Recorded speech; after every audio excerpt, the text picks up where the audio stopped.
నాకు మళ్లీ జన్మ అనేది ఉంటే కుప్పం ముద్దు బిడ్డగానే పుడతాను, మీ సేవ కోసమే ఉంటాను. అలాంటి అరుదైన అనుభవం ఈ నియోజకవర్గం. ఈసారి ఎన్నికలు జరిగాయి. 164 మంది ఎమ్మెల్యేలు గెలిపించారు.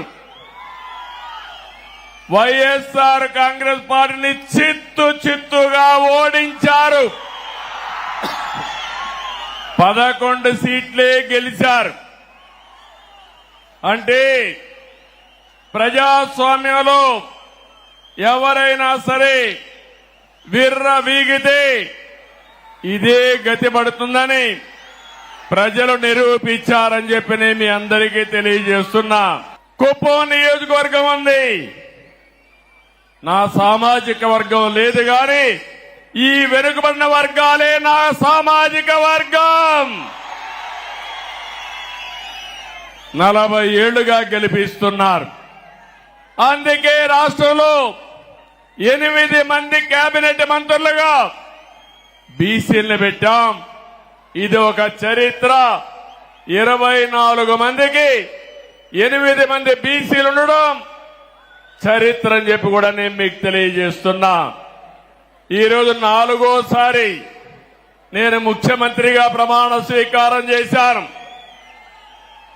ప్రమాణ స్వీకారం చేస్తానే పోలవరం పోయాను, అమరావతికి వెళ్లాను, అసెంబ్లీ సమావేశాలు పెట్టుకున్నాం, కేబినెట్ సమావేశం పెట్టుకున్నాం. తర్వాత నాకు ప్రత్యక్ష దేవుళ్ళైన కుప్పం దేవుళ్ళని కలవడానికి ఇక్కడికి వచ్చాను.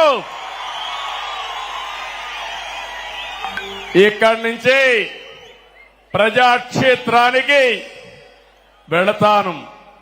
వెళ్లే ముందు మీ ఆశీస్సులు తీసుకోవాలని, మీ అందరితో కలిసి మాట్లాడాలని, మిమ్మల్ని చూడాలనే ఉద్దేశంతోనే నేను ఇక్కడికి వచ్చాను. నేను ఈరోజు ఒకే ఒక విషయం మీ అందరికీ విజ్ఞప్తి చేస్తున్నాను. నేను మీకు రుణపడి ఉన్నాను. 5 ఏళ్లలో మీ రుణం తీర్చుకుంటానని మరొక్కసారి మీ అందరికీ హామీ ఇస్తున్నా, వాగ్దానం ఇస్తున్నా. అన్ని విధాలా అభివృద్ధి చేస్తాను. భగవంతుడు నాకు ఎంత శక్తి ఇస్తే